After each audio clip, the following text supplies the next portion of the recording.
Você conhece a cena. No bar, no trabalho ou na mesa de jantar, o debate surge sem pedir licença. Alguém dispara suas ideias como se fosse o dono da verdade, mas ele não é. Apenas repete os mesmos clichês. Defende teses com pouca profundidade e espera que todos concordem com ele. Mas chega de sofrer com essa ladainha. No dia 30 de maio lançamos a nova temporada do Insight BP, exclusiva para assinantes. Uma série original da Brasil Paralelo que busca a verdade dos fatos sobre temas relevantes que circulam no país. Em 8 episódios, você aprende a rebater os clichês do politicamente correto em lições fáceis de entender e rápidas de assistir. Aproveite a promoção de lançamento e concorra a uma TV 4K de 55 polegadas ao assinar o plano Núcleo de Formação da BP. Assim você ganha acesso à série completa do Insight BP, a mais de 60 produções originais e a mais de 50 cursos ministrados por professores de nossa confiança. Você vai poder assistir ao curso Mito, Linguagem e Mídia com Flávio Morgenstern e 4 aulas completas que revelam como a mídia trabalha para manipular a opinião das pessoas. Essa é a melhor oportunidade para você aprender com o Insight BP e depois aprofundar seus conhecimentos com as nossas formações. Toque no link e faça a sua assinatura. Nós contamos com você. Muito obrigado e até breve.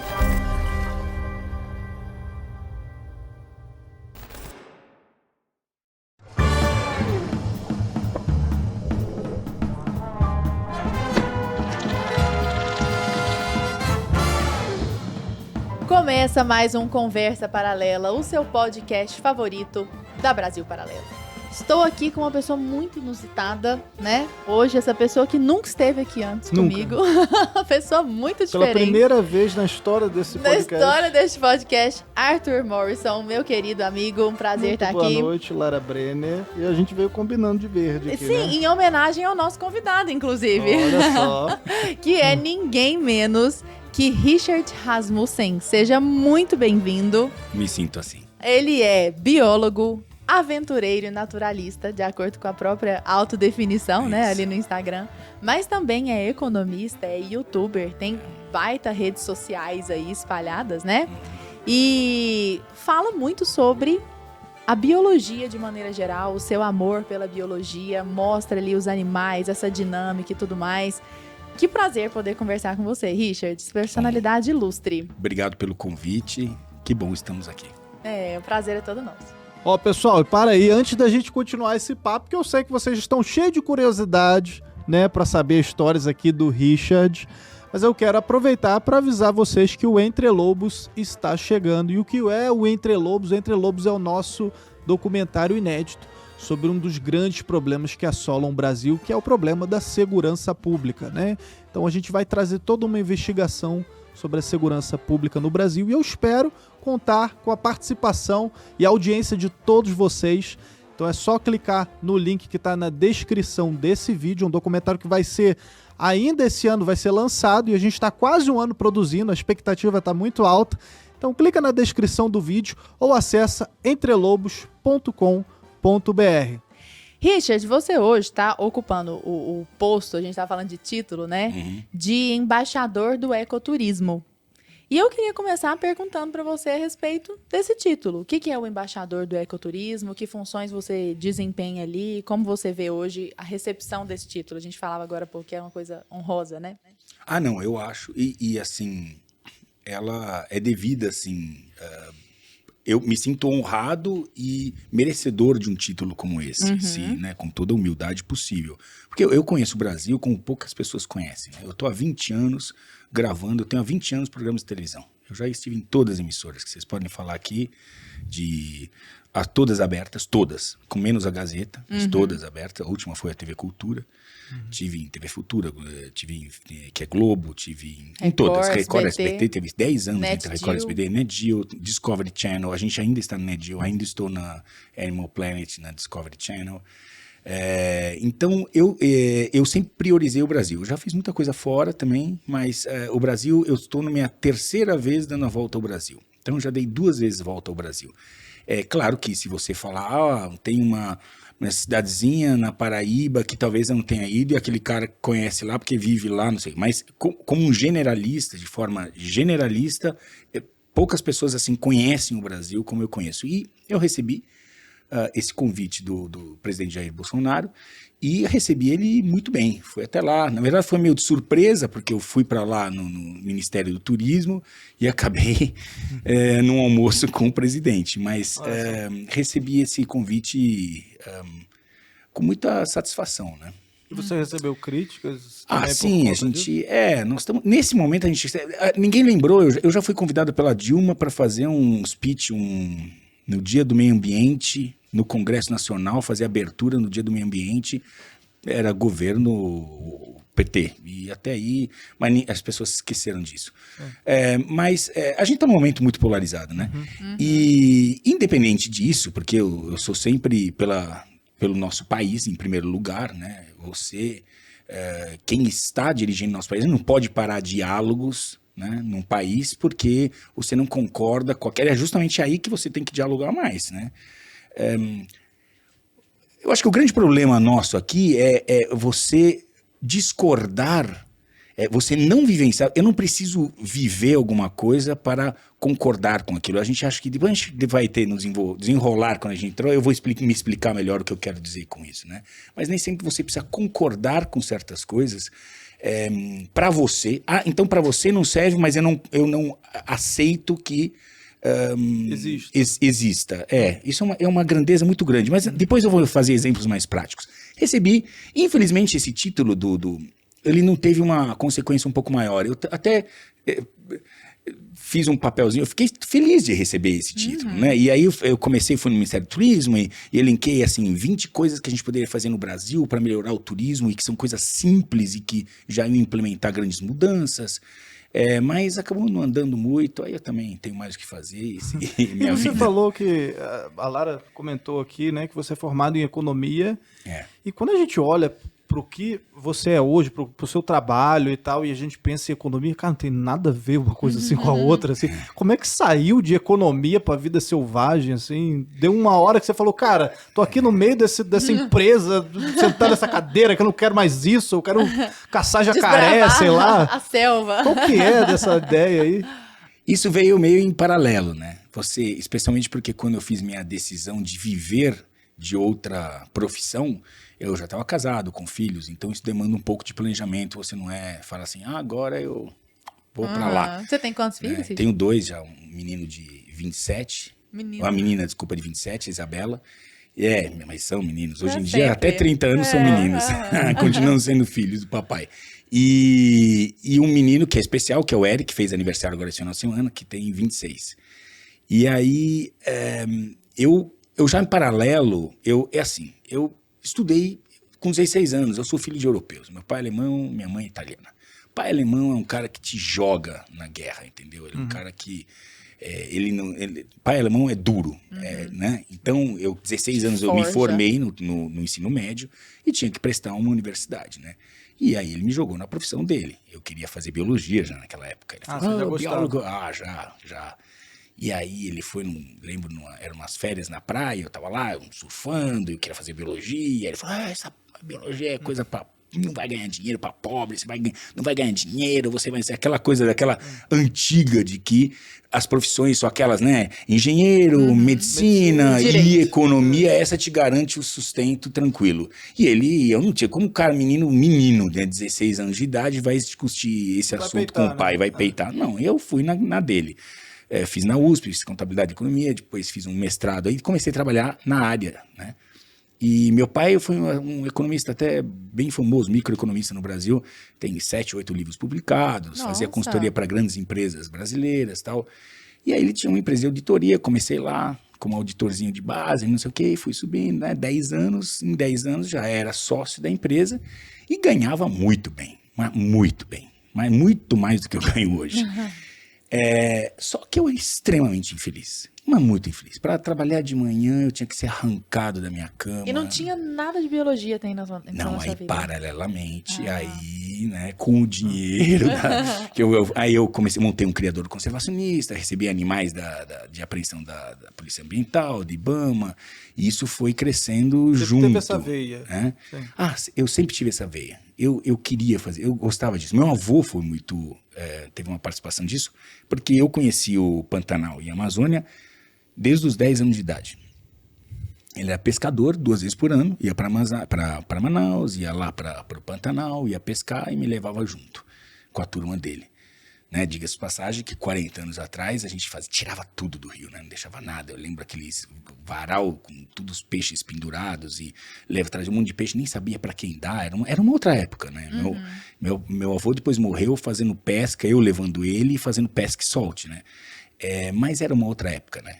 E aí eu acho que ele foi muito responsável por isso, né? Pela essa oportunidade de estar em lugares assim, sabe? Você quando tá pescando, você tá ali, o rio, você vai descendo e a canoa vai descendo, a voadeira, e você vai, e as paisagens, e os bichos vão aparecendo. Cara, aí eu me encantei, eu já sabia o que eu queria. Mas, por pressão paterna, um menino de 16 anos, eu fui naquilo que meu pai recomendou. E depois acabou... já com filhos, tá? Isso foi crescendo de uma maneira que eu já coloquei o pé em outra canoa quando me senti seguro, mesmo com prejuízos tanto me custou casamento, me custou uma série de coisas, né? Mas, inclusive, condição financeira. Mas eu estava muito resolvido com aquilo. E é engraçado quando se muda de profissão. Eu tinha um criador de conservação como um zoológico, né? E aí eu acordei um dia... e realmente não tinha obrigação de ir para o escritório. Eu fiquei meio perdido ainda na primeira semana, assim, porra, tá faltando alguma coisa, o que é que eu tenho para fazer hoje? E eu não tinha que cuidar só do meu, fazer aquilo que eu gostava de fazer, que era cuidar dos animais que viviam dentro desse centro, entendeu? Não tem preço fazer algo que você gosta de fazer. Você fala desse amor pela biologia, eu me recordo muito de quando eu era criança, assim, biologia sempre foi das matérias que eu mais gostei no colégio e tal, muito por conta de uma tia minha, né? Inclusive, você tá assistindo, que eu sei, a minha tia não perde um episódio. Ah, que máximo! Tia Qual que é o nome dela? Tia Shirley! Um beijo! Um beijo pra você, minha madrinha, inclusive, também. E ela é especializada em quirópteros, né? Que são morcegos, né? E ela me levava, eu e meu irmão, cara, a gente era novinho, assim, pro meio da mata, assim. Tipo, ela, cara, ó, vamos acampar à noite, aqui. Né? Porque... De noite, era uma loucura. Cara, a gente ficava no meio da mata lá, ela botava rede, não sei o quê. E, cara, eu achava muito louco, porque ela tinha uma equipe, aí tinha uma pessoa lá que era especializada em carrapato de morcego.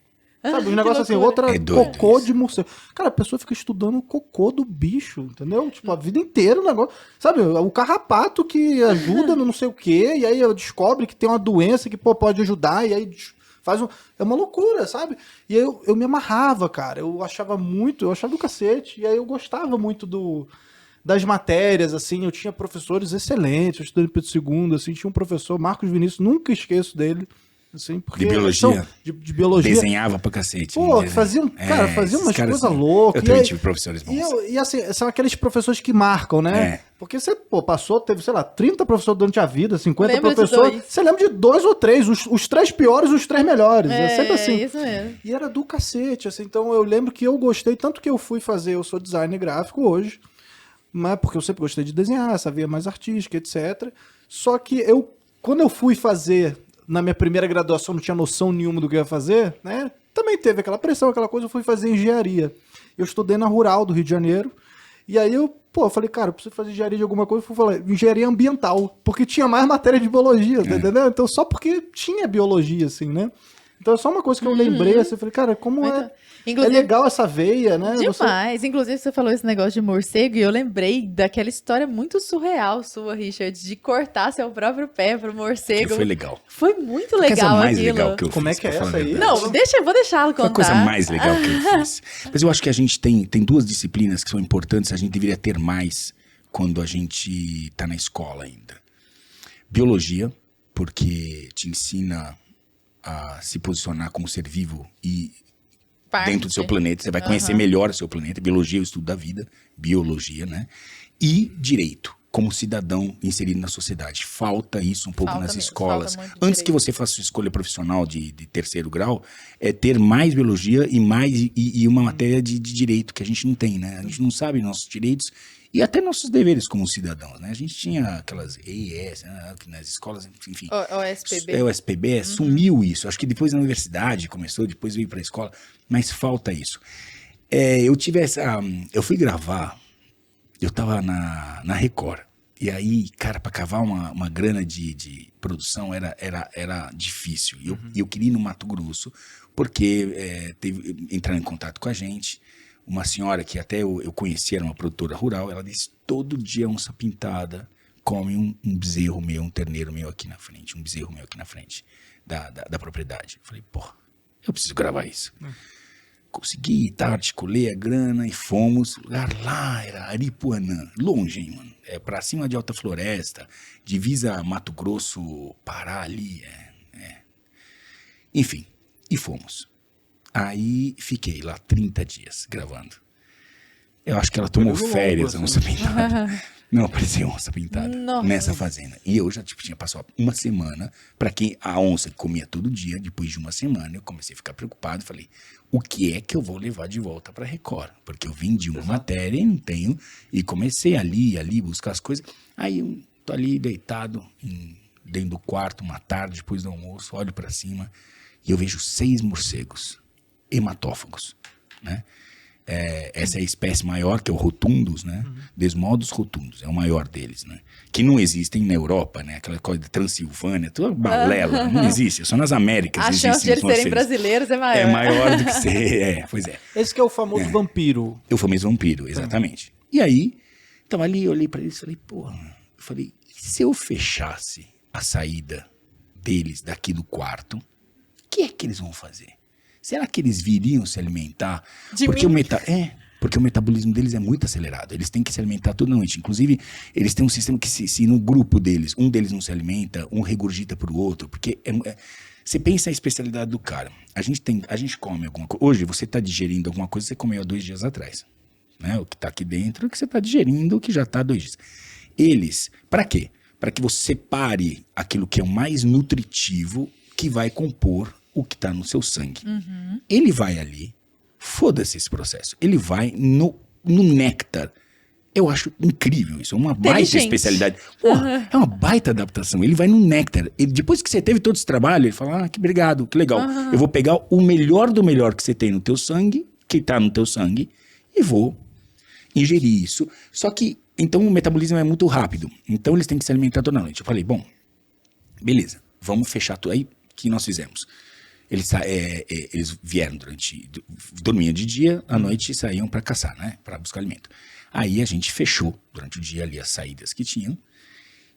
E aí agora vamos ver o que acontece. Aí fiquei uma primeira noite ali, algumas horas, vi que eles não estavam muito responsivos. Na segunda noite, era algo assim, não existe um manual de como fazer o morcego chupar o seu sangue, ou lamber, porque eles não chupam.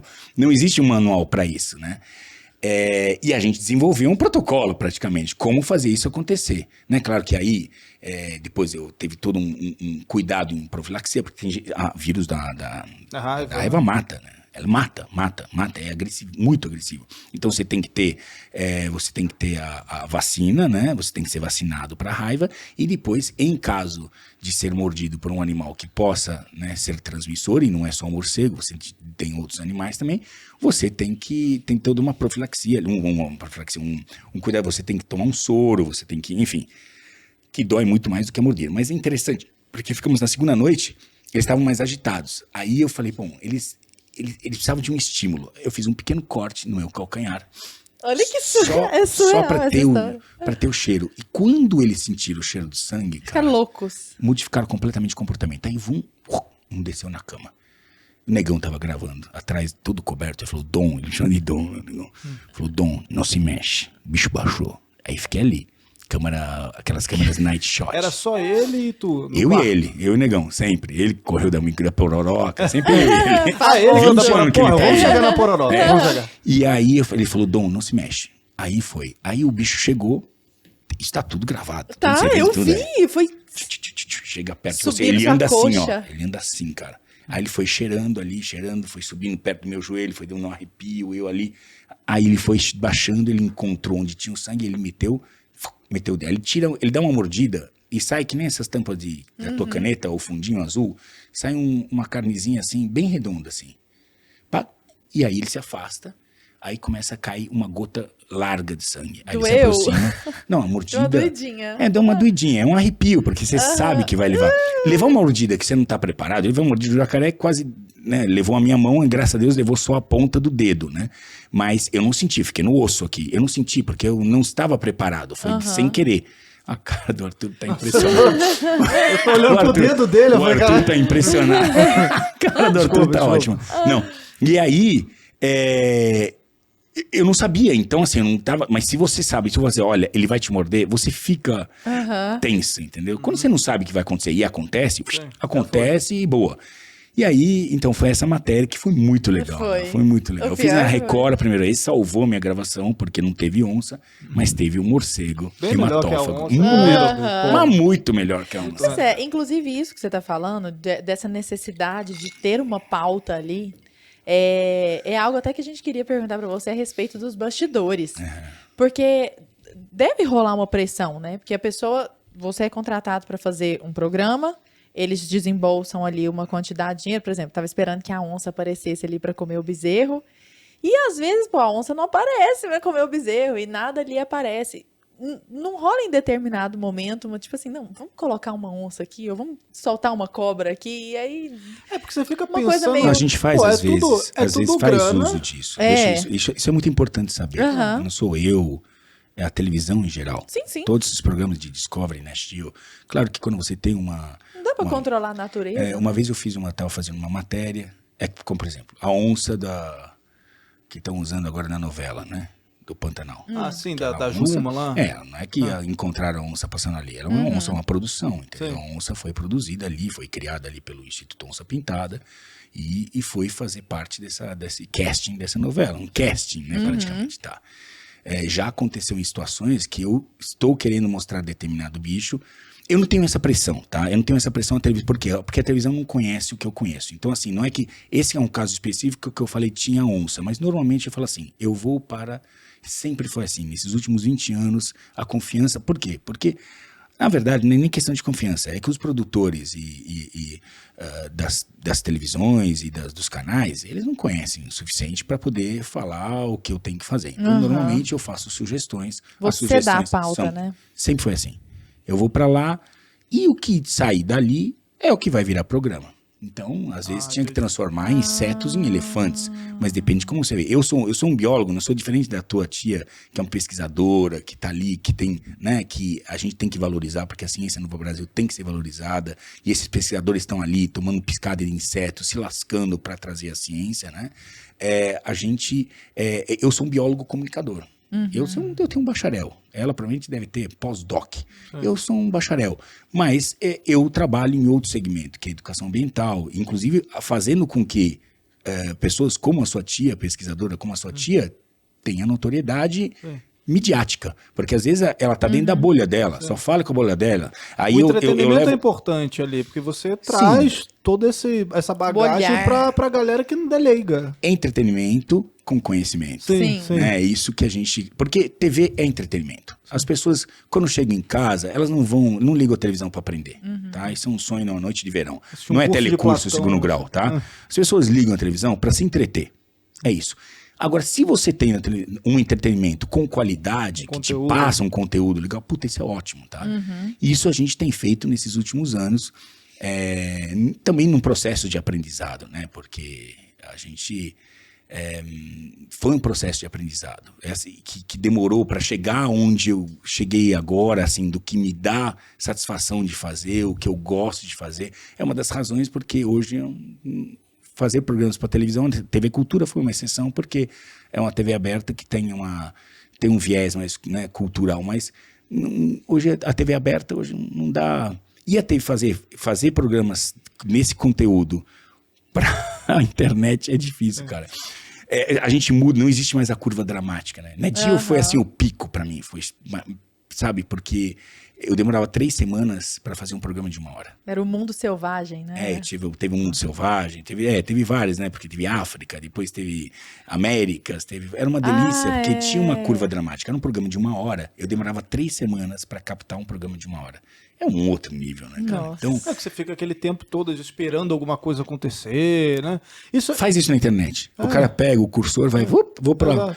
Daqui a pouco iremos ver, daqui a pouco eu vou conseguir. Aí você vai no rio, não consegue pegar o peixe. mas eu vou agora melhorar. Aí pega um pequenininho, mas ainda não é aquele que eu queria, né? Esse ainda não é o peixe que eu queria, o Álvaro Garneiro. Isso era até uma dúvida que você realmente me tirou, porque eu tava muito pensando como a Lara, nesse sentido de, cara, você tem a TV, porra, os caras estão com grana ali em cima. Você tem um programa semanal na TV. Na minha cabeça, você toda semana tinha que fazer uma viagem louca, um negócio assim. Aí, tipo, agora vamos ver a cobra do deserto do Atacama, foda-se. Aí, pô, chegou lá, tu ficou 5 dias lá e não viu a cobra. Aí o cara chegava lá, não, pô, bota a cobra aí, pô, rachou, entendeu?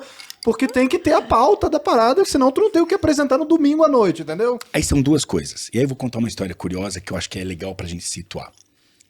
Primeiro, eu não saía para buscar, com exceção da National Geographic. Então, eu tinha missão e eu já tinha 50% daquilo que eu ia fazer já produzido. Os outros 50% eu tinha que buscar. Né? Então, vou fazer... É um programa de 1 hora, eu tinha 3 semanas para fazer. Eu tinha tempo para fazer. Então, vou fazer os elefantes programa sobre elefantes. Então, eu sabia que lá no Rio Chobe, em Botsuana, tem elefantes, porque eles estão lá... Qualquer turista pode ver. Então, eu sabia que tinha isso. Aí eu fazia contato com um orfanato de elefantes. Aí eu ia construindo a matéria antes para ir lá já. E depois tem um efeito surpresa. Então, de repente, foi num parque, tinha um elefante com um comportamento show, cara, passando na orelha, veio para cima. Então, esse cara já foi um extra. Não podia contar que eu podia, né? Na natureza, não dá. Mas eu já estava com grande parte produzida e o resto era surpresa. Então, eu nunca tive a prerrogativa de trazer, com exceção dessas onças, que eu precisava trazer algo, e trouxe o morcego e supriu a demanda que precisava, mas eu nunca saí, com exceção da Nat Geo, que já tinha uma grande parte produzida, nas TVs abertas eu falava assim, eu vou para o norte do país. Vamos ver quantos programas saem. Não tinha obrigação de sair aquilo. E tinham aqueles bichos que eu... particularmente queria encontrar e que muitas vezes, assim, aproveitava as situações, por exemplo, pô, vou lá, você vai encontrar uma Bushmaster, uma pico de jaca, tá? É uma laquesis, é um bicho, é o maior víbaro do planeta, ela ocorre aqui no Brasil, um bicho de 4 metros, então os gringos morrem de medo. Peraí, me explica melhor, como é que é esse bicho? Ele é terra, mar, água? Não, ele é terra, florestas. Esse cara é a maior víbora, é uma serpente peçonhenta. Tá? É como se fosse, nós temos 4 grupos de serpentes peçonhentas. Tem as corais, verdadeiras, aí você tem as cascavéis, as jararacas, que são mais de uma espécie, e você tem essa única espécie que é a laquesis, que é um mito, né? Os caras vêm lá de fora, aqueles caras que nem o Steve Irwin, todos os caras que vieram aqui para encontrar esse que chamam de Bushmaster. Então, eu já gravei algumas vezes Bushmaster, às vezes sem esperar, tava numa estrada e falei, uma Bushmaster, puta, que lindo, é o melhor dos mundos. E às vezes o cara, eu tenho um pesquisador que fala assim, eu vou soltar, tô aqui com uma Bushmaster e vou soltar ela em determinada área para reintroduzir. Fala, pô, segura aí, quero estar perto, quero estar junto. Então, isso acontece de às vezes, já aconteceu, por exemplo, uma vez eu queria gravar, era uma situação que era uma serpente específica, que é a caninana, que todo mundo morre de medo e que ela é áglifa, ela não é perigosa. Mas todo mundo morre de medo porque diz que ela corre atrás da gente. Então eu falei, pô, esse bicho eu quero gravar. Fiquei... E sabia que não ia encontrar de qualquer forma, foi lá no sertão na verdade foi numa região do Nordeste que tinha usinas de açúcar. E aí eu queria gravar lá e não tinha. Então o que eu fiz? Eu fui num zoológico, peguei uma autorização, peguei essa caninana e levei para gravar no set. Isso acontece? Às vezes acontece. É o melhor. Eu quero mostrar, é um programa de televisão, as pessoas têm que entender. Só que assim, aonde desvaloriza isso? É onde quero chegar. Então o cara tava... Aí eu fui gravar, era uma mesa longa, muito maior que essa, numa dessas usinas, né, de açúcar, e o dono da usina, aquele senhor, né, tava ali sentado na ponta, e ele sabia que a gente ia gravar essa, porque eu queria gravar da questão do conflito, do medo, tirar essa questão do peso dessa serpente que não tem, que ela tem todo um display, mas ela não é perigosa. E eu levei, com autorização do zoológico, tudo documentado, levei ela dentro de uma caixa que o zoológico me providenciou para poder gravar essa serpente lá. E aí tava com essa serpente e o cara já começou, o dono do mundo lá, né? Ele falou, mas você traz essa serpente aí, essa serpente sem dente, esses bichos que não sei o que, já é treinado. Falei, doutor, não é assim, a serpente ela não tem essa coisa de treinado. Mas isso aí... Aí eu falei, terminou o almoço, eu falei, vamos fazer o seguinte, eu vou pôr essa caixa aqui em cima e vou abrir a caixa. Eu quero saber quem é que vai ficar sentado nessa mesa, essa serpente ensinada que o senhor está dizendo do zoológico. E assim, um bicho vive no zoológico, um bicho é uma serpente, ele vive do jeito que é um bicho selvagem, né? Mas controlado naquela situação do Ela zoológico. tá dentro da caixa, perfeito. Mas a partir do momento que você abre a porta da caixa, Exato. aí é Deus em nós, entendeu? Aí eu abri, aí ela, já porque ela tem esse display, saiu aqui. Esse senhor de idade tinha uma janela atrás dele, foi o primeiro que se arremessou atrás da janela, com a caninana treinada. Não ficou ninguém, ficou eu com ela. Mas isso o quê? Isso é conhecimento.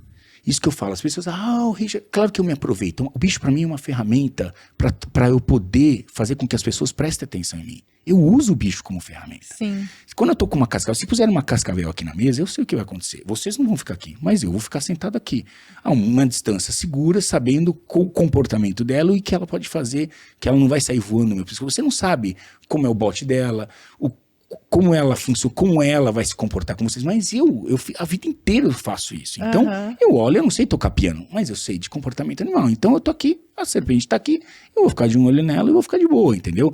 Mas isso é conhecimento, isso é com o tempo. Então, isso não é um herói, isso que eu falo para as pessoas. Até eu gosto de mostrar com o Negão que eu sou até o anti-herói. Eu tropeço, eu caio, eu erro. Eu sou um humano normal. Aí olha pra câmera e morre de rir. Eu morre acho de massa. rir, eu me divirto Fica com super aquilo. legal o negócio, fica a vida real. É pra assim. ser divertido, né? Mas enfim, nem sei como chegamos a isso, mas... Não, a minha pergunta é justamente se você quer perguntar alguma coisa. Não, é só lembrando, era da pressão Mas a da gente pauta. às vezes usa, mas não tem pressão. A minha pergunta é porque eu me recordo também da minha juventude, assistindo esses programas todos do Animal Planet, Net Geo. Pô, eu vi esses caras todos, o Jeff Corrin, Steve Irwin, que inclusive teve aquela situação traumática Triste. lá com a Rai, etc. E a minha pergunta é, cara, tu não tem medo de morrer, não? Como é que funciona isso? Como é que você começou a mexer nas cobras, assim, e nos jacarés, nesses bichos todos gigantescos? Ainda mais sabendo, por exemplo, que casos assim podem acontecer. Pô, o Steve Irwin era incrível, eu assistia... E como é que foi aquele caso dele, Steve né? Irwin foi um cara, um ponto fora da curva. O Steve Irwin fez... Então aí vamos. Eu, quando era bem jovem, eu gostava de assistir todos esses programas de natureza, né? Então, assim... Só pra contextualizar o pessoal, é porque há um biólogo muito famoso, Steve Irwin, né? Que era mais ou menos Australiano. assim, né? Australiano, que era como você, que estava na natureza e tudo mais. E aí a morte dele, inclusive, foi filmada, né? Tem esse Ele vídeo. trabalha muito com réptil. Mas ninguém nunca viu. Ele... A gente sabe como ele morreu, mas ninguém nunca viu. Isso é algo que tá gravado, mas nunca que iam soltar isso. Hã? Perdi tudo aqui, como é que é? Eu achei que aquela era a cena do momento fatal. Não, a gente nunca teve essa cena. Você lembra como foi? Ué, eu me lembro, parece que ele tava de frente com a raia, assim. Não. Isso porque talvez alguém, depois... inclusive eu, tenha contado como eu acho que tenha sido, mas nunca ninguém viu. Ele é um dos homens mais ricos da Austrália. A mulher dele nunca ia deixar vazar isso. A gente não quer lembrar de Steve Irwin sendo ferroado por uma raia, cara. Sim. Mas ali foi uma mostrou questão isso. de acidente, foi uma questão de que ele se descuidou. Assim. Irmão, quando a gente tá com um animal selvagem, você tem que estar pelo menos 2 passos na frente dele. Porque nós não somos páreo para nada, nenhum animal. Então, qualquer animal, comparado com o ser humano, o animal ele está muito mais bem preparado do que a gente. Então, eu vou mexer com ele. Ele trabalhava com crocodilos, né? Sim. Então, ele tirava o crocodilo da água. Você lembra aquela coisa desse tipo? Ele foi um cara muito polêmico, mas ele foi um cara que mudou a forma com que a gente assistia à televisão e a coisa com animais. O que aconteceu? Essa geração, as gerações foram mudando. E foram sendo mais exigentes com relação ao conteúdo. Elas não querem... Olha o que a gente assiste hoje, né? É uma construção. Então, a gente hoje, cada vez tem mais nos vídeos, tem que mais fantasia, mais violência, mais... as pessoas vão no cinema, elas querem, ou na televisão, elas querem estar empolgadas com a coisa. Aí nós fazíamos o que era a televisão com animais antes. O leão está na savana. Cri, cri, cri. Rola uma bola de feno, assim. O leão fazendo... Não, ele rola para um lado, nada acontece. E ele fica ali... Não, a gente não quer ver isso. A gente quer ver o bicho pegar. Quer ver o leão comer alguém, cara. Isso que a gente quer ver. As pessoas começaram a ser... E ele... O que ele fez?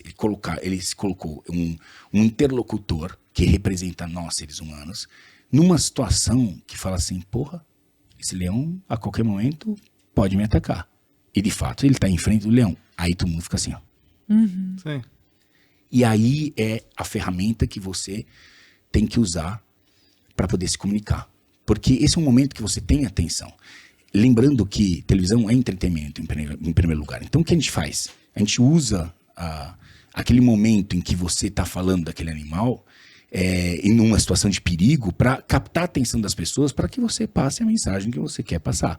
Vai falar sobre bicho, sobre como é tranquilo estar aqui, na verdade, esse bicho não é tudo isso, tá aqui, olha, tá vendo? Eu tô aqui, não é esse monstro aqui, enfim, e aí por diante. A gente nunca viu ele morrer, mas a gente sabe como ele morreu. Foi ferroado por uma raia. Pelo menos isso. Tem caras que tropeçam na escada e... Quebra a bacia e morre. Esse dia Dona Maria do Jacaré, que tá na Pantaneira, que mexe com os jacarés no Pantanal, todo mundo parava lá para ver ela, morreu esses dias caindo da escada. Caramba. E trabalhava com 200 jacarés na frente dela. Você nunca teve medo, assim? Tipo assim, Claro que sim. Claro que a gente tem medo. A linha que separa a coragem da estupidez é uma linha muito fina, cara. Tem que tomar muito cuidado para não ultrapassar ela. Sim. Claro que eu tenho medo, óbvio. Mexi com uma mamba negra. Só um imbecil não vai ter medo disso, entendeu? Ou alguém que não tem amor à vida. Se eu fosse picado ali, eu tava morto, lá em meio de Botsuana, no meio do nada, na savana, sabe? Eu amo viver, eu amo meus filhos, eu amo estar vivo. Eu amo essa experiência, então eu não quero encurtá-la. Claro que a gente tem medo. Mas faz Mas parte você do show. é um trabalho, então tá. O cara que pula de paraquedas, eu acho muito mais louco que eu. Porque ele conta com algo que é assim, e se esse paraquedas não abre? Já viu dobrando paraquedas? Enfia dentro daquele saco, aquela mochila, Confia e fala, que aquilo vai vai dar lá, certo, vai lá, irmão. Confia. O cara que dobrou o paraquedas, quer dizer, você confia. Então, assim, eu acho que essas atividades têm um risco, tudo na vida tem um risco. Sair aqui na Avenida Paulista tem um risco. Pode ser assaltado, morto. Sim. Aliás, acho muito maior o risco disso do que ter um acidente com Um bicho. um bicho. É Quando que verdade. você vai ter um acidente com um bicho? Nunca. né? Ô, Richard, você é um grande, e não à toa você ganhou esse título, né, de embaixador do ecoturismo. Você é um grande entusiasta do turismo no Brasil e das potencialidades naturais do Brasil e tudo mais. Você acha que o Brasil sabe conduzir bem, explorar bem, no bom sentido, né? Trazer a atenção do mundo para cá, para olhar para essas belezas naturais? Você acha que a gente está fazendo direitinho? Eu acho que a gente tem um problema. Nosso primeiro desafio é a gente... na Argentina, nosso desafio é ambiental. Então, assim, por quê? Porque nós temos a turma do ambiental, que diz não toque, não chegue, não faça. E nós temos a turma do turismo, que é bora lá, festa total. São dois polos que estão em constante conflito e atrito. Como é que a Argentina resolveu isso? Ela pegou o mesmo guarda-chuva, colocou embaixo turismo e meio ambiente. E falaram para eles, Resolvam, saia do problema. Resolva o problema. Saia daqui com soluções. Então eles se matam lá dentro. E saem com alguma coisa. Porque precisa... Para ter turismo ambiental, turismo ecológico, por menor que seja impacto, causa impacto. Tudo causa impacto. O que nós temos hoje é que dimensionar impactos e precificar isso. E essa tá a arte, né, de você entender que você não vai ter tudo. Você vai ter uma parte. Eu quero que o turismo seja assim. Não, olha, não dá para chegar até aqui. Do lado ecológico. Nada, e não pode nada tocar. Eu sou totalmente contra desse negócio de não toque, porque assim, parques nacionais estão instituídos e estão preservados. Says who? Quem falou que está preservado esse parque nacional? Ninguém entra lá. Quem Como é tá que você sabe? medindo Quem isso? que está entrando lá? A gente não sabe. Tem gente que pode estar entrando e a gente não sabe. É só no papel. Sabe, quando a gente coloca em parque, é um negócio parque, o que você lembra quando eu falo vamos ao parque, você está pensando o quê? Família, fazendo pequeno. Família, exatamente. Então, o parque é exatamente isso. Ele deveria funcionar assim. E eu tenho várias críticas ao sistema norte-americano, de como eles lidam com políticas internacionais, mas a verdade é que os parques deles são impecáveis. Quando você tem um parque, você tem uma estrutura, a família vai lá, ela se diverte no parque, e tem regras para você usufruir daquele patrimônio que é da humanidade. Não é só dos Estados Unidos, é americano, mas também é nosso planeta Terra. Então, tem regras. Então, funciona ali. E funciona porque lá tem leis que, assim, se você faz algo errado, você é punido por isso. Então, não é porque você é bonzinho e legal, porque aqui tudo é uma área cinzenta, entendeu? E você descumpriu o acordo. Você descumpriu. E por isso que eles são básicos e fundamentais. Às vezes tem certas leis, você fala, ou tem certas condições que você fala assim, os caras só podem ser burros, porque... Não, é que lá não dá margem a interpretações. O fiscal não está ali para criar leis, interpretar. Falar, eu gostei de você. Pode, não tem área cinzenta. Ali é assim, é copo cheio, copo vazio, copo, não tem, sabe, meio copo, não tem assim, não, mas esse aqui o gelo está aqui aumentando um pouco. Não, é o que é. Por isso que a gente, quando vai para os Estados Unidos, a gente sabe muito bem dessas regras. O brasileiro é safado nisso. Porque ele vai entrar lá, ele sabe tudo o que pode fazer. Ele fica bonzinho naquela fila, parecendo um santo. Eu vim aqui, entendeu? Se comportando com a maior cara bonitinha, entendeu? Não leva fruta, não leva não sei o quê, porque ele sabe que tá errado, mano. Sim. E não tem conversa. Mas eu pensei que essa fruta pudesse aqui. Aqui no Brasil é assim, lá não. Lá é assim. O que você acha de parque zoológico, tipo o Sea World, ou de zoológico aqui no Brasil e no mundo? Porque tem uma galerinha que critica, falando que isso maltrata os animais, etc. Ou é errado porque você está prendendo o bicho num ambiente ali controlado. O que você acha disso particularmente, assim? Bom, parque zoológicos, já tô né? entrando, tipo Sea World. Eu nem sei se respondeu inteiramente o negócio do parque, que eu acho que a gente se quiser complementar. eu acho que a gente tem que criar ferramentas. E estão criando agora ferramentas. Estamos. Então, porque a gente está... como é que chama esse processo quando você abre... Licitação. Então, nós temos vários parques que estão sendo... Inclusive aqui dentro de São Paulo, cara. Parque da Água Branca. Eu lembro quando eu era moleque, eu ia no Parque da Água Branca com meu pai. Depois eu fui no Parque da Água Branca. Eu comprei uns 2 ou 3 cavalos já no Parque da Água Branca. Fiz leilões e tal. O Parque da Água Branca está ali agora servindo só para o crack. Então, assim... Quem sabe volta isso com licitação? Porque o poder público, na minha opinião, ele tem que ser o menor possível. Ele tem que gerenciar o que é do Estado mesmo. O resto, deixa a iniciativa privada cuidar, que ela vai regular o mercado automaticamente, na minha opinião, tá? Então, nos Estados Unidos, lá a questão dos parques funciona muito bem. A gente vai para os parques e tem toda a infraestrutura. A gente está começando esse processo aqui e tem que dar continuidade. Parque vazio, parque nacional vazio, só escriturado reserva, não é garantia de proteção. Nem terra indígena. Nem terra indígena. Isso é um sonho de uma noite de verão. A gente tem que aprender que, por você ser um indígena, você tem o direito de ter um celular. As pessoas falam assim, nossa, mas é índio e tem celular? Porque a gente tem esse... Parece que a gente montou um aquário, né? É legal, a gente gosta do índio aí. Fica pelado aí no meio do mato. É nem bonitinho você ficar assim, entendeu? A ministra Damares, inclusive, faz essa denúncia, né? A gente fala isso no Cortina de Fumaça. No Cortina de Fumaça. O documentário que a gente produziu a respeito da Amazônia, né? Eu acho isso preconceituoso, inclusive. Preconceituoso. E tem muitas comunidades. A gente entrevistou comunidades, né, indígenas, e eles falam, cara, a gente quer panela, a gente quer essas, sabe? Porque a nossa panela daqui quebra e tal. A gente quer uma panela de alumínio e tem instituições, né? Que proíbem. Que não deixam eles terem, porque isso é coisa dos brancos, entendeu? Mas aí é onde o turismo entra. Aí é onde o turismo entra. Por que eu gosto do turismo?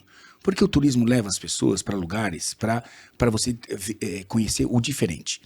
E infelizmente, eu vejo que esse mundo tem uma convergência, parece que é um funil para que a gente saia todo mundo igual. A gente não quer ficar igual. Você viaja para descobrir uma paisagem diferente, uma pessoa diferente, uma língua, uma comida. Tem turismo culinário, cara, de comida, cara. Você quer comer algo diferente, você quer ser impressionado. E o turismo ajuda nisso. O turismo que ele vai fazer. Eu fui gravar os powwow norte-americanos. A gente vai entrar no zoológico, tá? Não esqueci, tá? Não interessa falar sobre isso.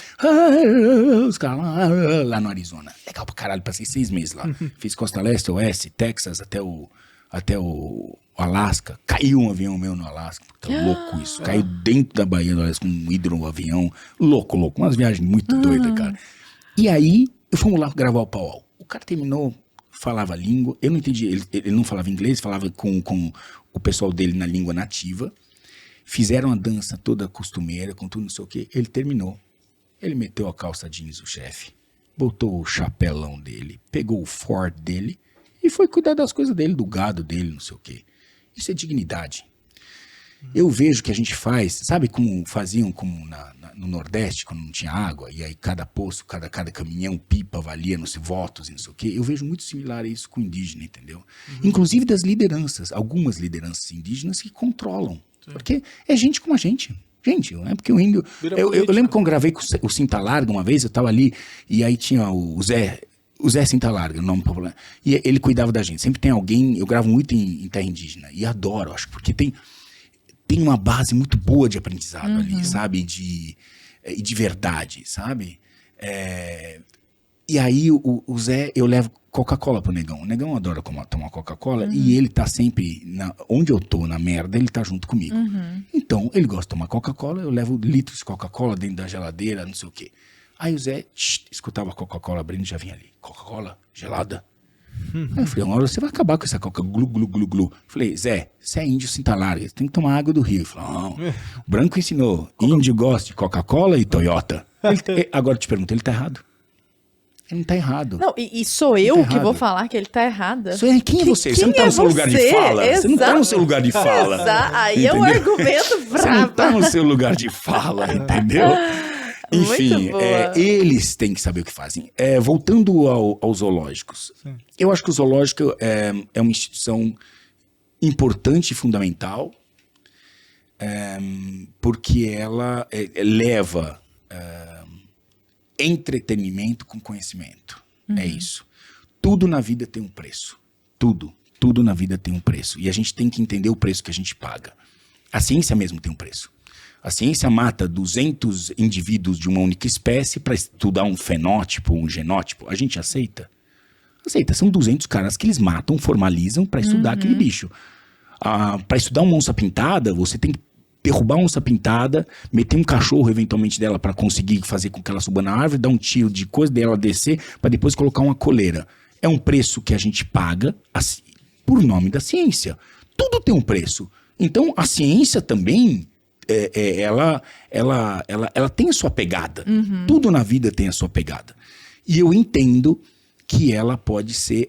os zoológicos, eles são uma ferramenta importante, não só para conservação, porque eles... é um lugar onde veterinários podem estudar, biólogos podem estudar, zoólogos podem estudar, mas também de educação ambiental. Quando você me fala do SeaWorld... Eu acho que a gente hoje não precisa ter uma orca numa piscina. Mas o que eu fico bravo é aquilo de assim, não concordar, mas entender. É que quantos cientistas que hoje estão cuspindo nisso foram lá e se aproveitaram da oportunidade de ter uma orca numa piscina para estudar um monte de coisa. Porque uma orca não é fácil de estudar. Livre nos oceanos. E aí eu vejo que eu acho que não é hora de ter uma orca numa piscina. Não temos que ter. Nós já precisamos de uma orca na piscina.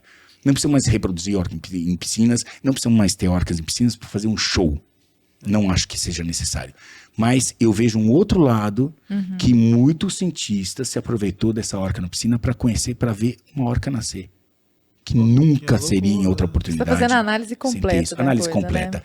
Né? E essa acho que é a riqueza da coisa. Você falou da orca, só um pequeno detalhe, assim, teve uma vez que eu fui num processo, assim, de pesquisa e tal, eu me meti nisso através da minha tia, assim, e aí fui com uma galera, biólogo, porque eu tava estudando engenharia na época, na rural, assim, e aí eu fui em alto mar, assim, com uma galera, pegamos uma lancha, assim, e a gente foi atrás de baleia, de golfinho, etc.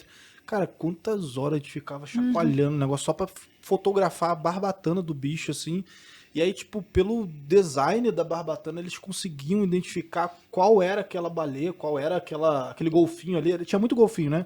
Então, qual era aquele golfinho pra depois analisar. A gente viu esse mesmo golfinho 3 meses atrás, 5 meses atrás, ele tá fazendo a rota tal, não sei o quê. Olha. E era tipo, cara, passava o dia ali, sabe, fazendo negócio. Eu fiz poucas vezes, mas era... Eu vi que tem um trabalho ali em cima que é difícil. Você às vezes fica esperando, não tem nada, você não vê nada. Assim. Então na piscina deve ser muito mais fácil olhar ali, você estudar. Você vai estudar o nascimento de uma orca. Entendeu? Nós temos, a gente chama de ex situ, aquilo que é feito fora do ambiente natural. E in situ, o que é feito dentro do ambiente natural. E essa conservação, ela tem que ser in situ e ex situ. Conservação feita no ambiente natural, que é o que tua tia fez, não sei o quê, mas também ex situ, ela é importante. Eu vou dizer vou dar um exemplo disso. A gente, desse paternalismo latino-americano com relação à fauna. Conservação não é algo que... A conservação nasce no coração, para todo mundo. Mesmo se você não tenha informações sobre conservação, como a maioria das pessoas não tem e opina, a maioria fala assim, vamos preservar a Amazônia. Aí o cara nunca foi para a Amazônia. Se ele tem uma oportunidade para viajar com algum dinheiro, ele vai para onde? Para a Disney World em Orlando. Aí ele vem falar, mas salve a Amazônia. Então, a internet, ela tem o prós e contras. Ela deu voz a um monte de gente que deveria ficar quieto, estudar um pouco mais sobre o assunto, ok. Sim. Mas beleza. Então, vamos lá. Nós temos uma espécie, eu uso sempre isso e vou usar sempre, porque isso é o exemplo máximo da nossa incompetência de gerenciar os nossos recursos naturais. Conservação nasce no coração. Todos nós temos isso. Você pode não entender porra nenhuma de conservação e de espera, mas você sabe que você se importa. Você se importa e fala assim, nossa, capivarinha, que linda. Até esses dias a onça foi cancelada, né? Mas enfim. Porque comeu uma capivara. É o fim do mundo mesmo. O importar-se é natural do ser humano. Nós temos, isso é lindo, é lindo. E tem que nascer aqui.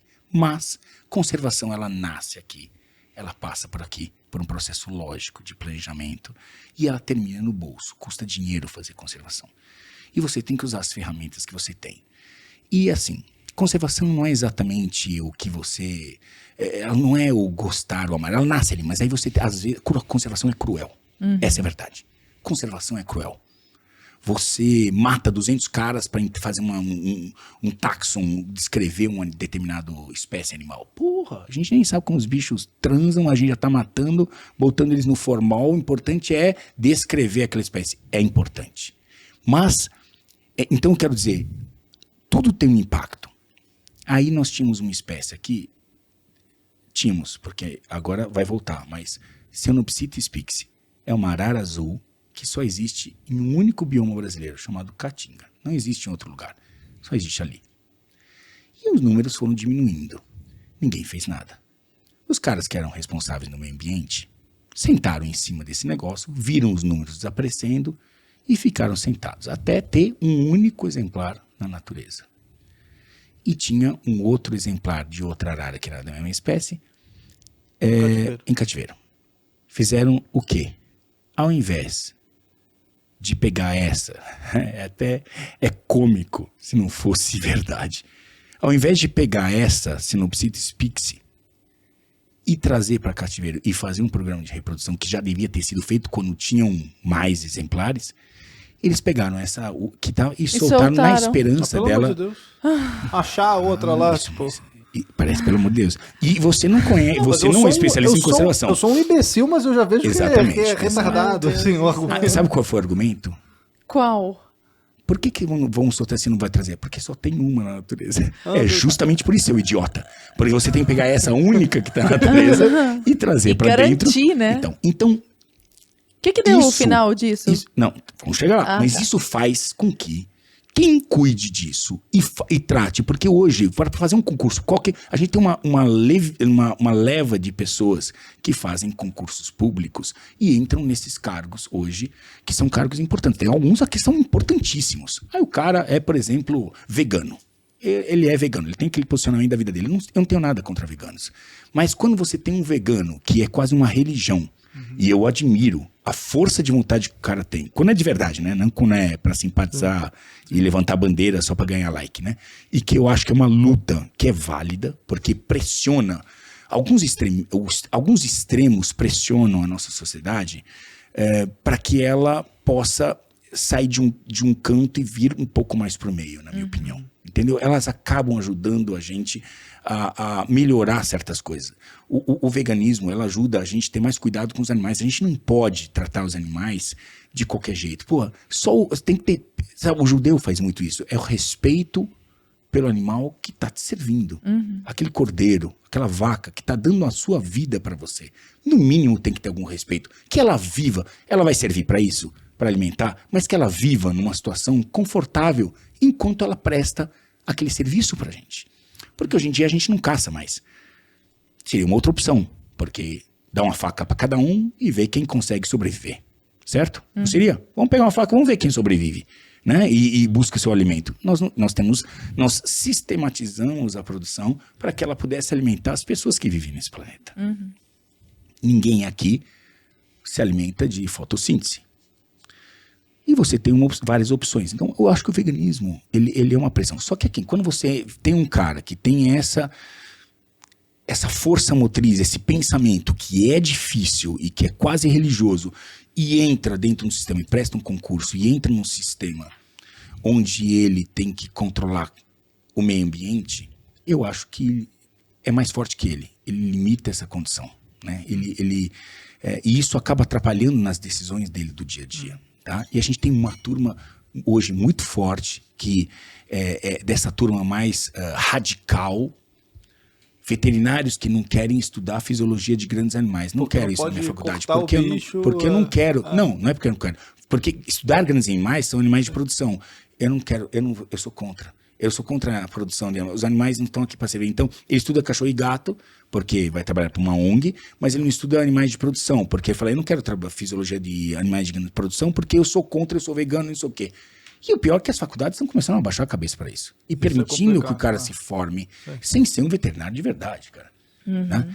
Então, é complicado quando você tem... Então, o que os órgãos do meio ambiente pecaram tremendamente, eles erraram. Nós tivemos que ir lá para Alemanha e para a Arábia, onde tem as nossas araras azuis, que saíram ilegalmente do país. Saíram ilegalmente. De um lugar que é só brasileiro, não é aqui, porque a Amazônia é repartido, Caatinga só tem aqui. E nós tivemos que fazer um acordo com esses caras, que são o quê? Traficantes. Criminosos. São criminosos. Que bom que deu certo o tráfico deles, porque agora a gente tem arara azul. Olha onde o ponto que nós chegamos. Loucura, né? E assim, quem que cuidou disso? Quem foi o técnico do meio ambiente, do órgão do meio ambiente, que fez um negócio desse? Eu te pergunto. Quem foi que fez isso? Quem foi que deixou chegar a esse ponto? Não se trata de coração, se trata de números, de cálculos, cara. É simples, conservação é número. Isso que você falou, eu só posso fazer um ponto? Claro, não, eu ia passar pra... Me lembrou até um post relativamente recente que eu fiz, que é justamente esse argumento dos veganos e tal, né? Do tipo, eu não como carne em respeito à natureza, né? E aí eu fiz esse post, depois eu vou pedir até pro Thiago botar na tela aí, tipo, essa é a natureza, né? Então, tipo... Um bicho comendo. Cara, a natureza, se você largar um homem pelado no meio do mato, ele morre, sabe? Porque, imagina, a natureza é cruel, né? E aí... é o equilíbrio, né? E eu não consigo entender, às vezes, esse argumento, né? De tipo, eu não posso, então, estudar um bicho morto aqui na minha frente porque eu sou contra esse tipo de... Como é que você enxerga isso? Você seria vegano, por exemplo? Sabendo o que você sabe, vendo a cadeia alimentar desse jeito? O que você pensa sobre isso? Sobre essa militância mais exacerbada, assim? Eu vou só colocar, se me permitirem, @Nature is Metal. É muito bom esse Instagram, eu sigo, é muito bom. Cara... Tem o The Dark Side of Nature também, que eu acho muito bom.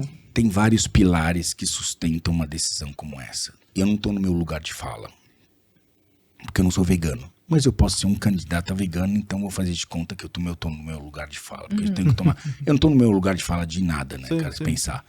Eu sou branco... caucasiano, eu sou classe média alta, filho de estrangeiro, sou heterossexual. É melhor ficar em casa, que não falar nada, porque eu ganho com isso. Tem que pedir desculpa. Eu já saí de casa falando desculpa, gente. Perdão, mas bem, vamos lá. Tem uma base que é interessante do veganismo.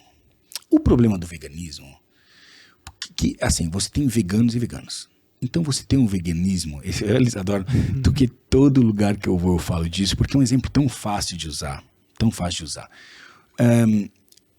a gente não vai salvar o planeta pela nossa opção alimentar. Nossa opção alimentar é apenas parte da nossa pegada. Nossa pegada maior está em outros aspectos. Está no celular onde eles publicam as coisas.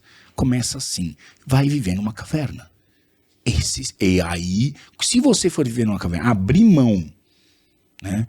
Do concreto, do combustível, do celular, dos componentes que estão no celular, se você abrir mão né, da energia, porque a nossa energia ela é limpa, é hidrelétrica. Então vamos entender o que é uma hidrelétrica. Você tem um rio, aí você tem uma queda d'água que comporta, você começa a fazer, vou fazer o seguinte, eu vou anular aquela queda d'água, eu vou encher um lago, vou matar todos os bichos que estão ali. Não, mas tem resgate de fauna. Participe então de um para saber o que é um resgate de fauna. Os bichos ali estão condenados. Porque eles vão sair dali para onde? Vamos colocar em outro lugar. Mas aquele lugar está em equilíbrio. Então vai morrer metade daqui, metade dali, enfim. Aí vai entrar em equilíbrio de novo. Enfim, todos os bichos que estão ali, você condena eles. Então, qual o preço da energia elétrica? São os animais mortos. Então, quando você abre mão de tudo isso, aí eu viro pra você e falo assim, parabéns. Parabéns. Você tirei o chapéu. Aí tirei o chapéu. Mas a verdade é que as pessoas abrem mão da parte alimentar, porque que não é fácil, mas ela, vamos dizer, ela dá muito lá. Ela é ostensiva. Ela dá projeção, sabe? Gente, mudei minha vida, agora estou... E a maioria dessas pessoas que, na verdade, entram, que nem a própria Anitta, que entrou nessa onda e fez toda essa coisa e depois foi flagrada lá em Orlando, enchendo o rabo de carne num restaurante lá, numa churrascaria. Isso é ruim para pro próprio movimento. O movimento, ele tem coisa... Onde está o grande gap, onde está a grande força do movimento, na verdade?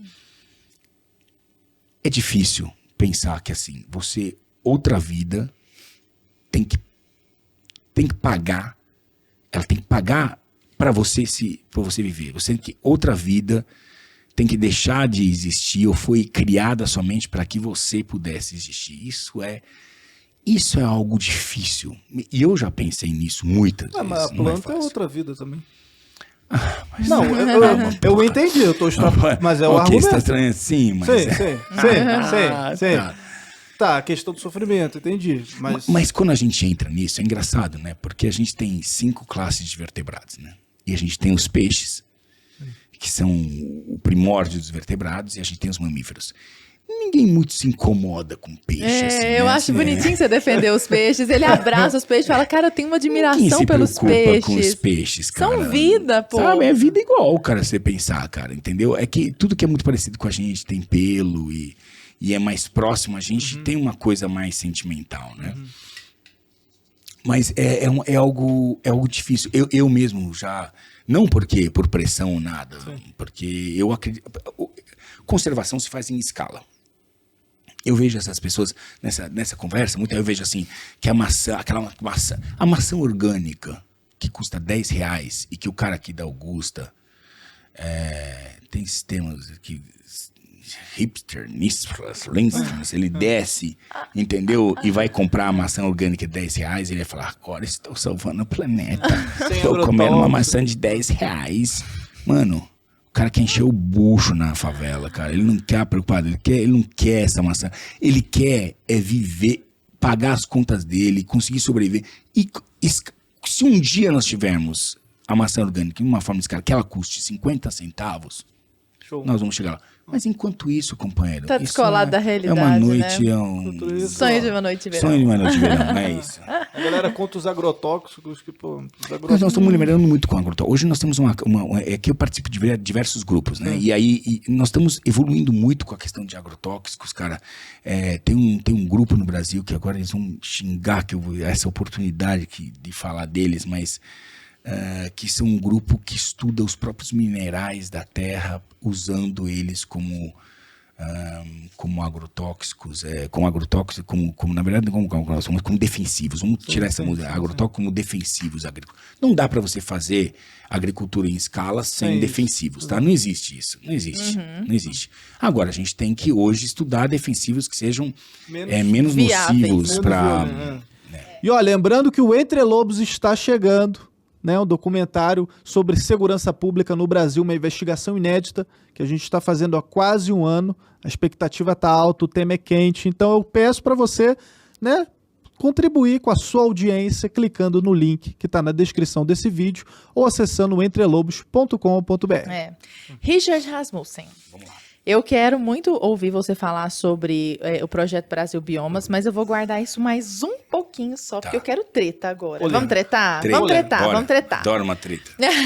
Eu fui pesquisar seu nome pra ver se havia alguma coisa ali que a gente não havia visto e vi que no Wikipédia tem um monte de treta ali falando de que o criadouro Casa da Tartaruga foi fechado em 2005 por irregularidades. Que você não, né? O Casa da Tartaruga foi autuado pelo IBAMA numa multa enorme. 300... Não, eu fui autuado. Ah, foi você, pessoalmente? Não, porque eu estava à frente, era o representante da entidade que é autuado. Eu vou jogar outra treta também, aí você já fica à vontade, tá?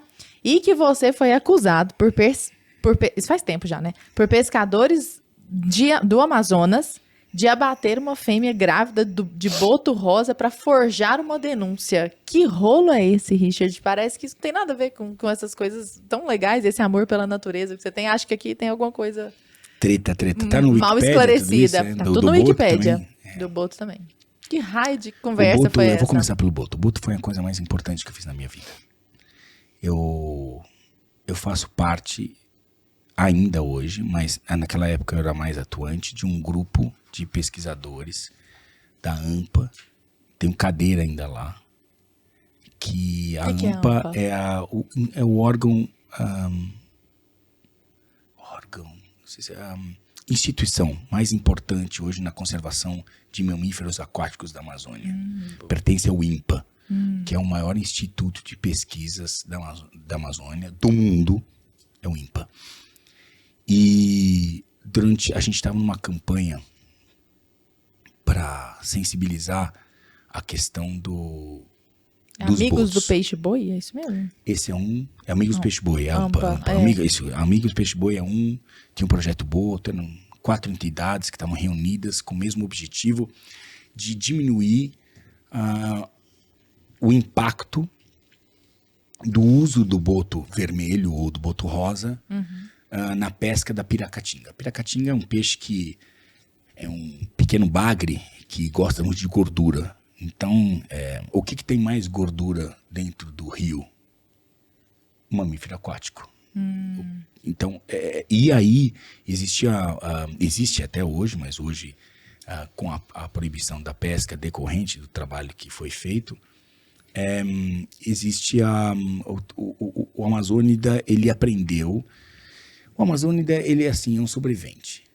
Ele vai usar os recursos que ele tem em volta para poder pagar as contas dele, sobreviver, dar uma melhor condição de vida dele. Existem 20 milhões de amazônidas. E é por isso que o turismo é uma das ferramentas, mas existem outras ferramentas.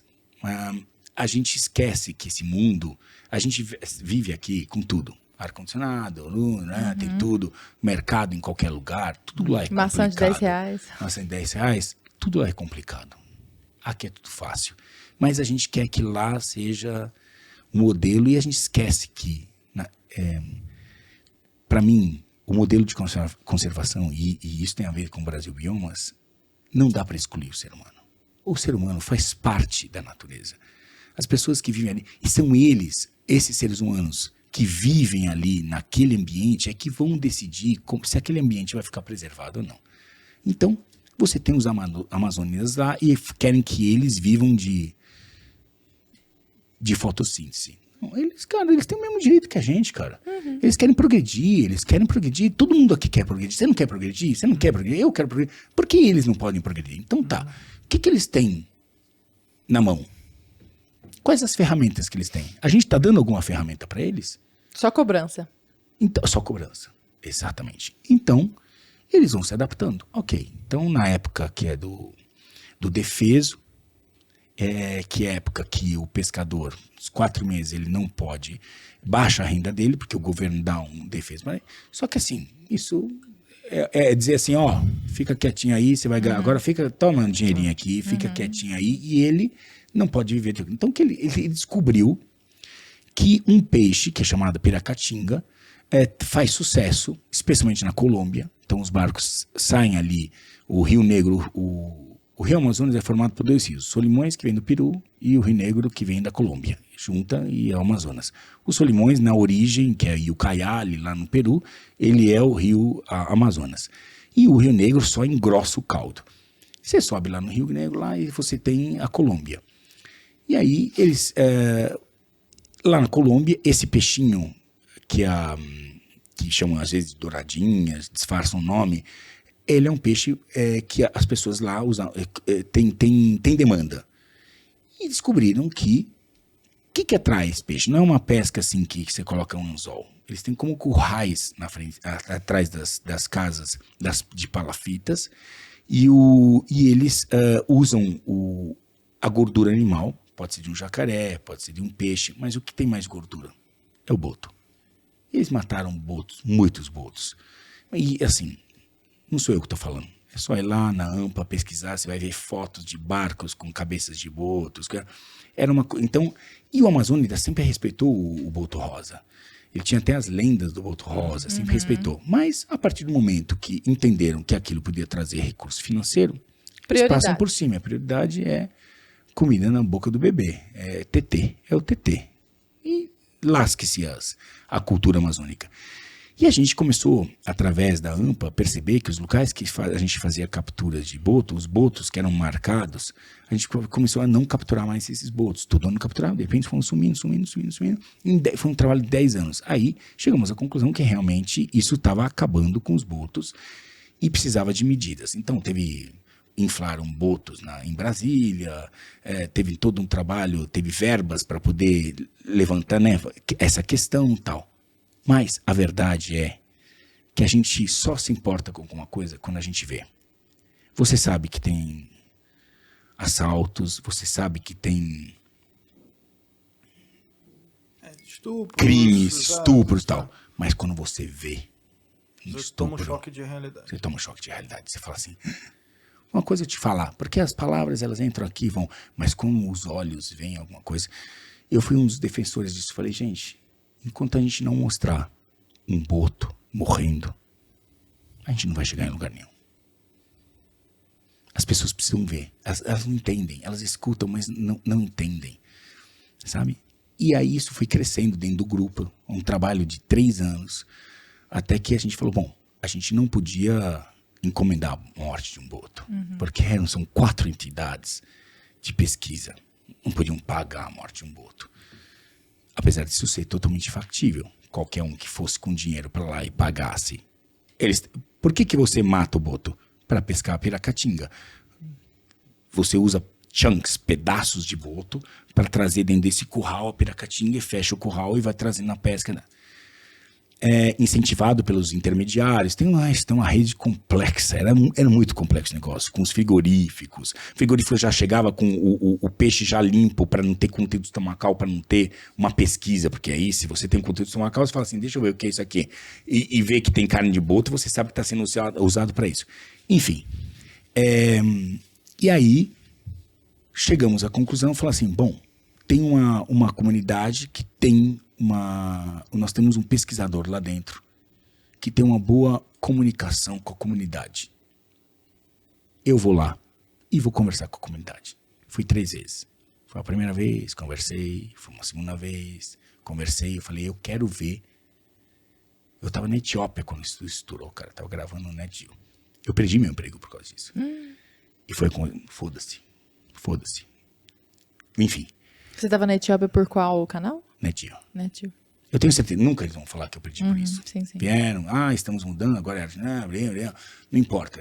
Aliás, eu acho que eu nunca falei sobre isso assim, dessa maneira, mas a verdade é essa, eu sei que ficou, e nem é culpa do canal. Ficou um clima... Ficou um negócio que assim, você fala assim, porra, como é que eu vou usar você?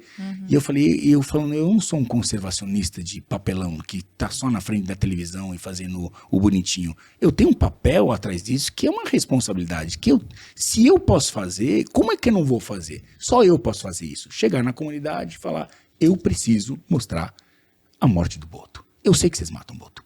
Tem curral aqui. Eu sei que vocês fazem isso. Eu quero mostrar isso. Porque vai sobrar no fim para vocês.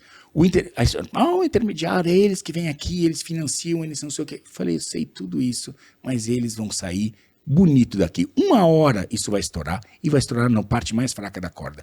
Que são vocês, pescadores aqui da Amazônia. Vocês vão ser os culpados. Esses caras vão sair bonitos. São os caras que mais ganham. Compra por 1 e vende por 10. Vocês vão sair como os caras que são os desgraçados. Os assassinos. É uma grande oportunidade a gente mostrar o que está acontecendo na Amazônia de verdade e vocês falarem sobre isso. E foi exato. Bom, aí fomos lá. Aí eles me ligaram. Pode vir. E eu fui.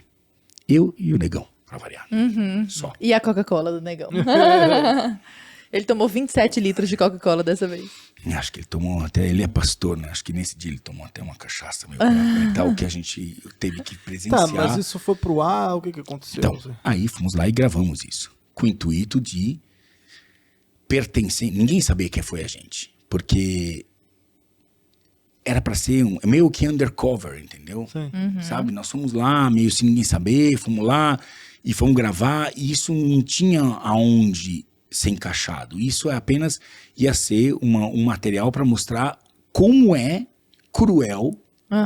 Porque a hora que você vê stabbing, enfiando um arpão num boto... Você queria publicar isso onde? Não tinha. Na verdade, não era meu. Ah, tá. Eu fui a serviço dessas instituições, que tanto que saíram depois em minha defesa com uma carta, porque só o bom... É incrível, né? Como só o que dá notícia é a desgraça. É a né? desgraça. Ninguém depois fala assim, opa, peraí. Depois saiu uma carta das 4 instituições dizendo, o Richard tá lá. Eu não me considero um herói, mas tá lá dizendo, ele foi um herói. Ele ajudou a causa. Hoje, a pesca da piracatinga está proibida no Brasil. Foda-se. Isso que importa. Isso que importa. Os fins justificam os meios. Eu paguei algum centavo para aqueles caras matarem? Não. Senão não precisava ser eu. É tão óbvio, podia ser qualquer um. Você poderia ter ido lá e falar, toma, R$1.000, mata um boto pra mim. Qual que seria? É incongruente com o resto da sua história. Claro. Sabe? O cara é mó defensor do nada, vai pagar pra matar um boto. Demais. Eu tava ali, inclusive eu tava tirando fotos, Negão gravando. Deixa eu ver melhor esse arpão lá dentro. Sabe? Deixa eu ver, não sei o que. Eu tava tirando fotos pra aquilo, porque... Pra doer nos outros, como tava doendo em você, pra doer né? como tava doendo em mim. Pra mim foi terrível. Eu voltei ali num estado... Assim, voltei, a gente navegou com aquele boto morto durante, sei, 4, 5 horas e assim, rezando para aquilo acabar e eu poder ir embora daquele lugar. Mas enfim, aí o que aconteceu? Coisas da vida. A Sônia Bride, do Fantástico, estava nessa época gravando essa questão ao desaparecimento dos botos. O que faltava a ela? Uma cena chocante. Nós tínhamos. A AMPA tinha isso. Porque eu nunca peguei crédito, nunca ganhei um centavo por isso. Eu fui lá porque eu sabia que era o meu trabalho, o que eu tinha que fazer. Foi a coisa mais importante que eu fiz de conservação. O resto foi filmezinhos pra televisão. Era uma denúncia incontestável. Eu fiz e entreguei pra eles. Eles eram os proprietários daquelas imagens. Porque eu não apareci em momento nenhum. Eu só fui o executor daquilo. E aí, por quê? Porque os pirangueiros confiavam. Quando eu apareci na comunidade, o Richard, porque eu sou querido lá. Richard, fiz a primeira reunião, fiz a segunda. Ou seja, foi uma construção de dizer, confie em mim. E eles confiaram. E aí, a Sônia Bride queria imagens, faltava exatamente isso. Entrou em contato com a AMPA, e a AMPA liberou, falou, olha, fala com o Richard. Porque claro que a Sônia Bride queria assim, eu quero saber a fonte dessas imagens. Ela falou, fala com o Richard, foi ele que fez. Ela veio em casa, eu abri o computador, mostrei tudo, o bruto. Falei, esse foi o bruto. Ela olhou e falou, ok, bora. Eu quero isso. Claro, porque era verdadeiro, cara. Era absolutamente verdadeiro. Era absolutamente verdadeiro, não envolvia ninguém pagando, nada. Era a confiança que esses caras tiveram em mim do que eu falei pra eles. E foi a coisa mais importante. Foi pra Sônia. Tanto foi importante que foi na sexta-feira, era uma sexta-feira, o programa ia no domingo. Na sexta-feira, a Sônia foi pra Brasília, sentou com o ministro da época, que eu não lembro, do meio ambiente, e com o ministro da pesca. E falou, olha, domingo vai esse programa no ar. Tudo indica que vocês sabem o que acontece na Amazônia e vocês não tomaram providência. Nem a pesca, nem o meio ambiente. Domingo vai no ar. Na mesma sexta-feira, saiu a moratória da pesca da piracatinga. Na mesma sexta-feira, antes do programa de domingo. Entendeu? Então, assim... É isso que importava. Isso que importava. Isso que importava. Então, isso É a um minha jogo história. político ali, Claro que é. né? Você tem até tatuado. Isso é um boto? Sei o Esse quê. boto, né? É um boto mesmo? É um boto. Pô, acabei de ver, não tinha visto ainda. E eu levo hoje turistas 4, 5 vezes ao ano para ver o boto lá em Que legal. plataformas gerenciadas por amazônidas, para conhecer o boto, enfim. É. Foi ótimo ter dado espaço pra você Wikipédia, contar essa qualquer história, um pode maravilhosa. escrever. Sim, é editável. Acontece Você. com a Brasil Paralelo também. A Brasil um monte de Paralelo é coisa. negacionista, fascista, racista, nazista, taxista, dentista, é tudo ali na Wikipédia. tenta É trocar, estapafúrdia o negócio. Acontece. Richard, eu queria que você comentasse conosco sobre o Brasil Biomas. E não só comentar sobre o Brasil Biomas, porque eu sou uma romântica, sabe, né? Toda mulher Eu sou muito romântica. Porque você trabalha na Brasil Biomas com a sua esposa, a Lucy. Lucy, beijo pra você, sua linda. Comenta conosco como que é trabalhar com ela ali e o que é o trabalho da Brasil Biomas. Que é lindíssimo, inclusive. Trabalhar com a esposa não é fácil, não. Viu? Eu já tive algumas oportunidades. Eu sou casado 7 vezes, né? Gente, tá quase um Vinícius Moraes. Faltam 2 ainda. Eu sei Não, se parou no Vinícius- 7 já, tá Não, bom. eu não sei se Vinícius conversava com todos, mas sou amigo de todas. A número 4, inclusive, trabalha comigo, é fotógrafa até hoje. Número 4. Não, porque se eu falar em nomes, você não vai saber colocar na linha de tempo. Então, eu falo Sabrina, Criatura. onde está? Mas tô querendo dizer assim, enfim, porque às vezes as pessoas pensam, o cara deve ser um mau elemento, tem 7 mulheres. Não. Às vezes não dá certo. A vida é curta, muito curta. A vida é muito curta. Muito curta pra ter 7 mulheres, né? Não, não, pode ser que tenha 11, às vezes uma. Eu vejo alguns caras que assim, passaram a vida 30 anos. Eu tô 27 anos casado com 7 mulheres. Tem caras que passam 30 anos com uma mulher. Gente, que figura. Não importa. Eu acho que o importante, de verdade, essa vida é curta pra caralho. Você tem que ter dignidade. Tanto é verdade, se eu fosse um péssimo elemento, não estaria amigo de todas. Converso com todas. Não fico conversando toda hora, né, Lúcia? Porque senão já viu, né? Já vai dar ruim, né? Mas enfim, mas sou amigo de todas. Isso, a gente tem que... Não precisa ser pra sempre. Precisa ser... A vida é curta, ela tem que ser boa demais pra gente. A gente não precisa... Esse negócio de pra sempre... Isso não existe, cara. Se for bom pra cacete, que fique o tempo que for. Mas quando não dá muito certo, ok, a gente tem que ter a cabeça de falar assim... Deu. E terminar no... Eu falo pro Juninho, cara, você tem que terminar o teu casamento de um lado e de outro quando você tá bem, não quando você tá já arrancando sangue dos olhos, cara. Porque senão depois você não dialoga mais. Quando você vê que já não vai dar mais certo, porque alguns princípios que são fundamentais para você estão sendo atingidos, vai embora. Não tem problema. Isso não transforma num cara ruim. Mas enfim, vamos lá. Vamos voltar pra Lucy. Vamos voltar pro Brasil Biomas. Fazer dar certo exige esforço. Exige. Mas e quando o esforço não deu certo? 7 vezes? Não que eu tenha alguma coisa com isso, entende? Eu tô fazendo Você já contraponto viu, né? aí. Nós vamos acabar com o teu Jack Daniels aqui. É muito mais que um Jack Daniels. Né? Não, esse é bom. Eu não gosto de Jack Daniels. Esse aqui tá excelente. Ele tá bem tá bom, depurado, tá tá? Bom, enfim, Brasil Biomas. Boa. Vamos pra lá. O que é o Brasil Biomas? O Brasil Biomas é um movimento que eu pensei nisso em 2008, que é você... Cara, eu vivo... As minhas gravações são feitas com as pessoas que são os locais. Então eu vou pro Pantanal, com quem eu vou gravar? Com o pantaneiro. Eu vou pro Amazônia, eu gravo com o ribeirinho, o pescador. Eu vou pro sertão, sertanejo. Quilombolas, indígenas, enfim. E a minha ideia, lá atrás, quando eu estava na Record ainda, era de criar esse circo, que literalmente é um circo, onde a gente, além de gravar fauna e flora e ser humano, porque não dá para excluir o ser humano da questão da conservação. As pessoas querem excluir, tira o ser humano da equação. Não tem como. Conservação é um ato que depende. Se o ser humano não tiver na equação, não se chama mais de conservação, chama de equilíbrio natural. fauna, flora. Não tem o ser humano. Agora tem o ser humano. Então, nós temos que botar ele na equação. Conservação inclui a questão do ser humano. Então, o meu audiovisual que eu estou fazendo hoje, que toda semana sobe no meu canal, trata de fauna, flora e ser humano, desses locais.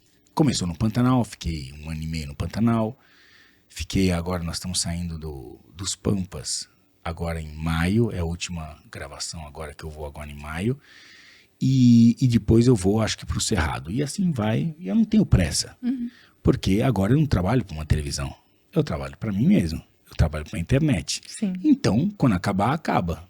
Se tem ainda coisa para fazer, eu não tenho pressa. E isso é muito legal, uma experiência legal, porque eu tô fazendo coisas que, assim, mesmo já sendo a 3ª volta ao Brasil, eu tô descobrindo lugares que eu não tinha, por exemplo... Você nunca passou? O Brasil, dos 10 maiores cânions do mundo, o Brasil tem 3, cara.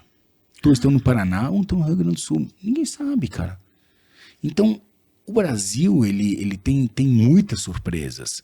E agora eu tenho mais tempo para descobrir essas surpresas. Aí o que eu bolei é que eu não queria simplesmente aproveitar dessas comunidades e ir embora. Eu quero deixar alguma coisa. E o Brasil Biomas é isso.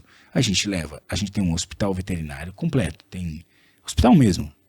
Hoje está trabalhando lá no sul, tá lá no Paraná agora. Ele tem raio-x, tem ultrassonografia. Legal. Tem uma sala de cirurgia, tem tratamento dental, odontologia para animais, tem tratamento a laser para... Odonto para animais. Legal. Tem especialidade. E não só para animais, né? Para a comunidade também. E né? aí um outro ônibus que é de atendimento humano, que a gente, o atendimento médico que a gente viu que era mais necessário era a ginecologia, porque essas comunidades assim... A mulher, é difícil ir no médico ginecologista, cara. É difícil, cara. Ela não vai. Porque, assim, muitas vezes o marido e a mulher trabalham juntos. E a mulher, para ir, perder, às vezes, um dia para chegar na cidade, mais um dia no tratamento, mas são 3 dias. Entendeu? E muitas vezes não vai porque todo dia, every day counts. Todo dia conta ali, especialmente nas atividades. É isqueiro, então todo dia ela está num trabalho junto com o marido, dando assistência ao marido. Então ela não pode se ausentar 3 dias. Ela está deixando de cuidar da intimidade e ela tem muita dificuldade de se expor. Então um médico, aí eles mandam aqueles médicos, aí manda um médico, um homem... E aí ela não sente à vontade. Então nós temos uma ginecologista, uma menina que é uma gaúcha. Adriana, você é uma mulher sensacional. E ela tem uma psicologia, porque não é fácil, cara. Imagino. Não é fácil. Você tá numa situação muito íntima, entendeu? Então a gente escolheu a ginecologia, a gente tá com um dentista, porque muitas doenças vêm da boca, então um bom tratamento, e mais do que isso é o sorriso, é o bem-estar. A gente manda facetas, são próteses. Prótese é o que não é prótese, são... Acho que é prótese, né? Prótese não, que perfura, isso é prótese, não é? Não, prótese não. O meu pai vai me xingar porque meu pai é dentista, eu tô viajando. Não é prótese, Ai, esse é o que? Você põe a broca e põe o dente? Esse é a prótese, não é? Eu acho que é prótese isso. Agora me deu uma perdida. Tem negócio, enfim, broca mais dente. Aí o cara vai... Restauração? As pessoas... Não. Não. Eles mandam uma... Pô, vou falar dentadura agora. Mas não é uma dentadura. Sei. Mas aí a pessoa vai sorrir e justa esse dente tá faltando. Sim. Ela fala assim, sorri assim, ó. Aham. Cara, isso não é sorrir. Aí você coloca aquele dentinho que tá faltando. Pô, deve ser muito legal isso. Abre Aham. o dia. A pessoa tem isso é um sorriso. Colocar um sorriso no rosto, É muito cara. legal isso. Então isso faz parte do trabalho que a gente faz lá. A gente tem hoje 2 dentistas, que tem uma ginecologista, e tem a Lucy, que está no salão de cabeleireiro, que é um trabalho muito legal também, porque Muitas comunidades que a gente chega nunca foram. Eu lembro no Pantanal que as mulheres que trabalham lá, normalmente trabalham, as isqueiras, trabalham o marido e a mulher dentro da água o dia inteiro. Então tem problema ginecológico lascado, porque tá o dia inteiro dentro da água. Sim, e aquela coisa, né? Aquela é uma coisa horrorosa. E elas não arrumam o cabelo por nada. Lá a água é muito alcalina. Então o cabelo fica duro.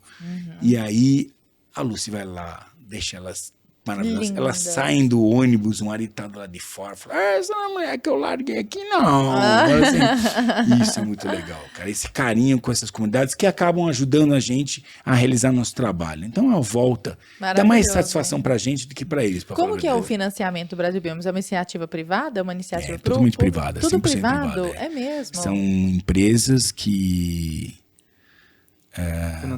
financiam, que colocam dinheiro para isso acontecer. Que legal. Em troca de mídia. Ô Richard, eu sensacional tenho, isso. Eu tenho uma questão assim que eu queria trazer aqui, porque eu sempre me perguntei isso. Eu ficava vendo algumas histórias, assim, acompanhando muito o NetGeo, Animal Planet, etc.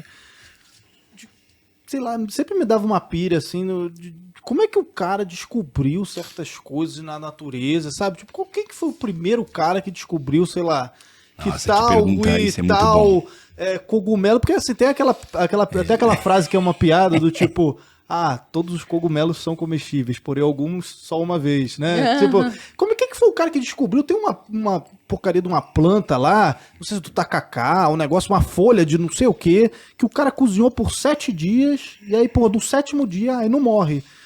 Teve que 6 pessoas morrer pra um cara no 7º dia descobrir que a porra... Eu fico pensando, já morreu 3 aqui.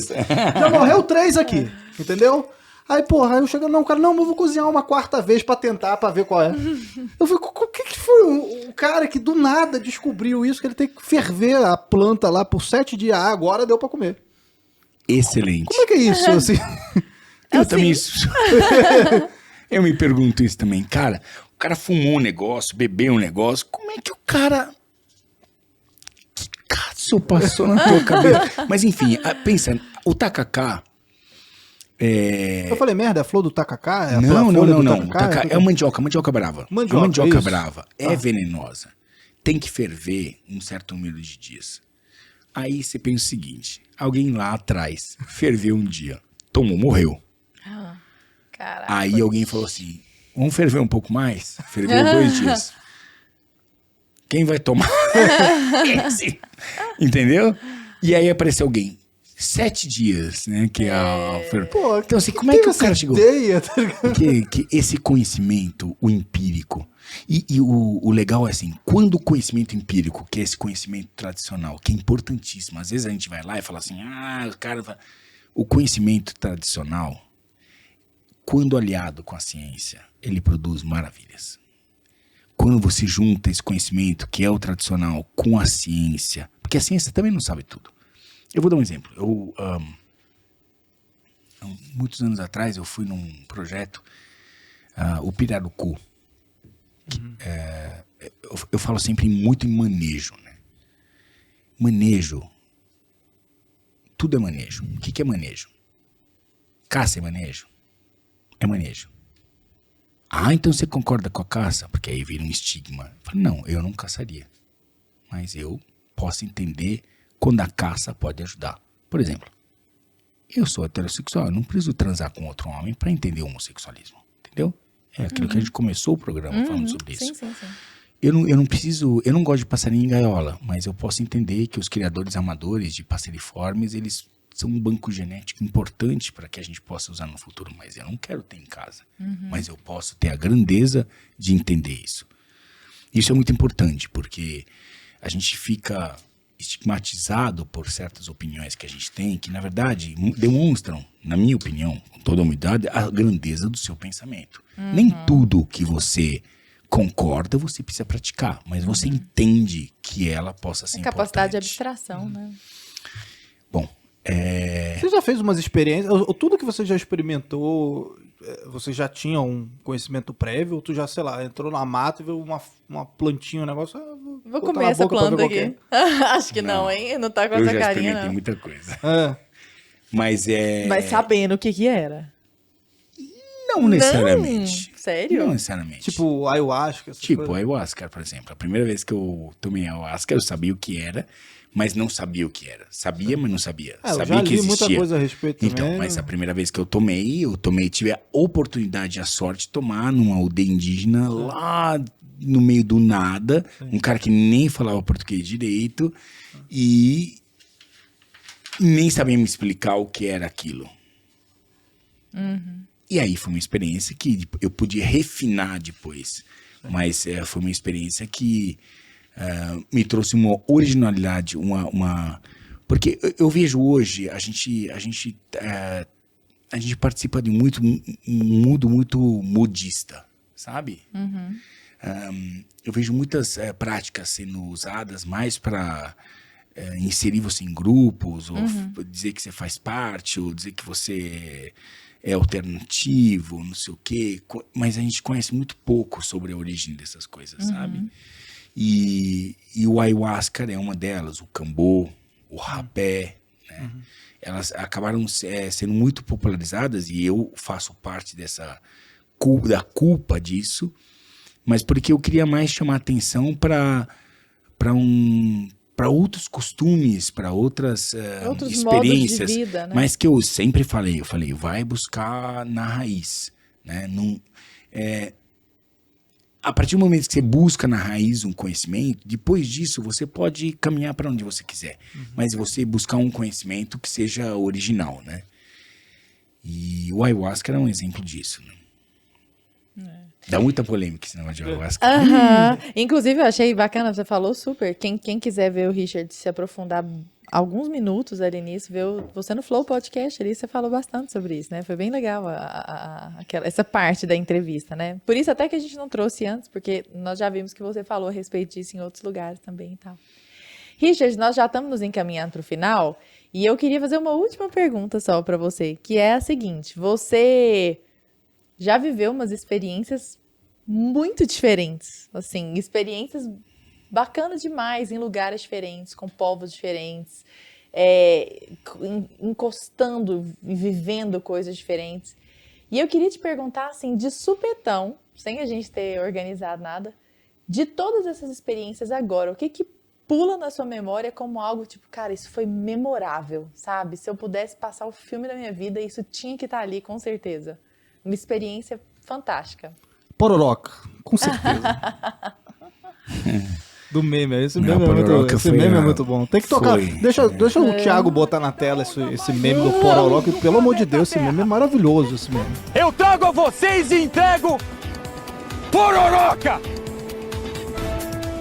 Thiago, vai na tela mesmo do Pororoca. Eu acho muito incrível. O que virou depois o meme. Pororoca foi minha entrada na internet, cara. Eu não acreditava na internet. Como é que eu vou produzir? Eu tinha 20 negros trabalhando lá. Pô, e entrou muito bem, né? Como é que eu vou produzir de graça para uma plataforma? Não tem sentido. Sempre eu fui pago para fazer aquilo, né? E a internet foi engraçado, foi um mundo completamente... onde eu atingi, a Pororoca atingiu lugares que eu nem sonhava, cara. O pessoal acabou conhecendo a Pororoca porque os caras mandaram... Então, enfim.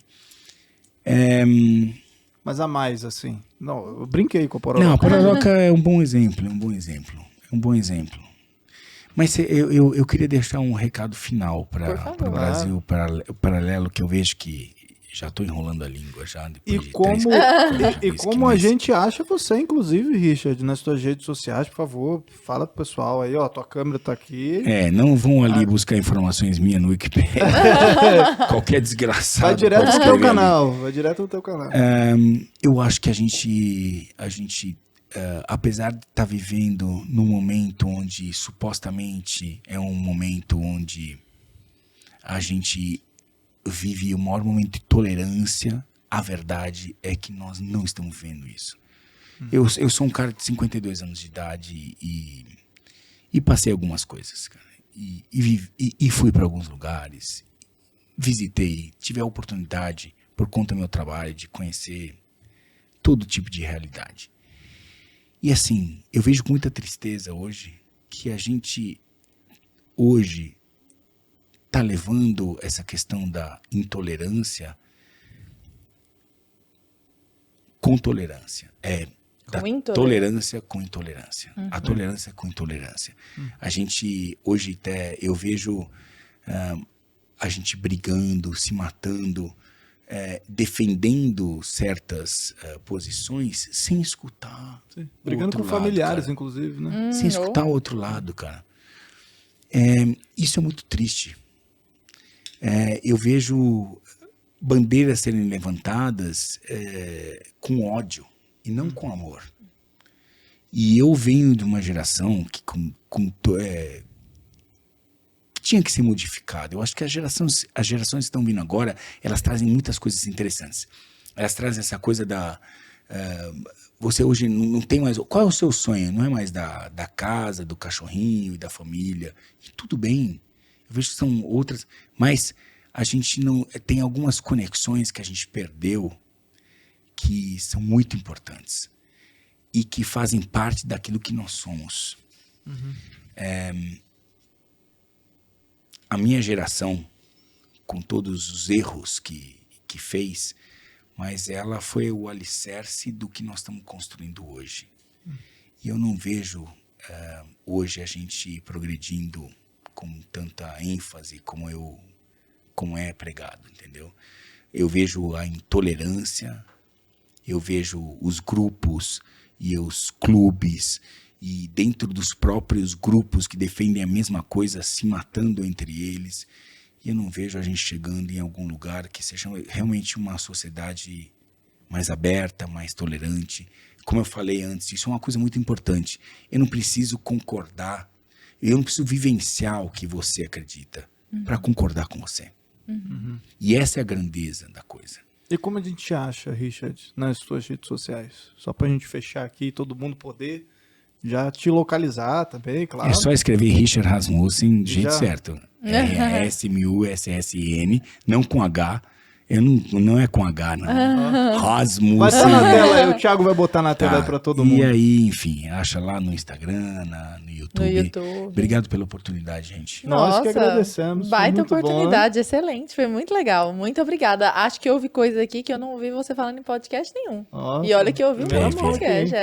Gente, muito obrigado pela sua participação, por vocês estarem no chat aí até agora. Deixe seu like, compartilhe aí com seus amigos e até o próximo Conversa Paralela. Muito obrigada, Richard. Até a próxima. Valeu.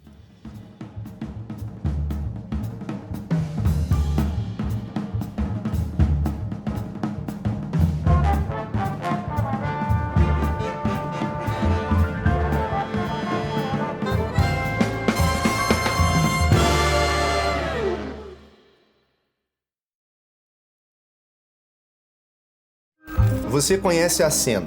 No bar, no trabalho ou na mesa de jantar, o debate surge sem pedir licença.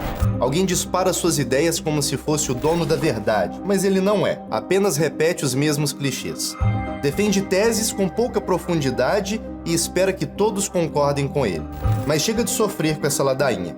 No dia 30 de maio lançamos a nova temporada do Insight BP exclusiva para assinantes. Uma série original da Brasil Paralelo que busca a verdade dos fatos sobre temas relevantes que circulam no país. Em 8 episódios, você aprende a rebater os clichês do politicamente correto em lições fáceis de entender e rápidas de assistir. Aproveite a promoção de lançamento e concorra a uma TV 4K de 55 polegadas ao assinar o plano Núcleo de Formação da BP. Assim você ganha acesso à série completa do Insight BP, a mais de 60 produções originais e a mais de 50 cursos ministrados por professores de nossa confiança. Você vai poder assistir ao curso Mito, Linguagem e Mídia com Flávio Morgenstern e 4 aulas completas que revelam como a mídia trabalha para manipular a opinião das pessoas. Essa é a melhor oportunidade para você aprender com o Insight BP e depois aprofundar seus conhecimentos com as nossas formações. Toque no link e faça a sua assinatura. Nós contamos com você. Muito obrigado e até breve.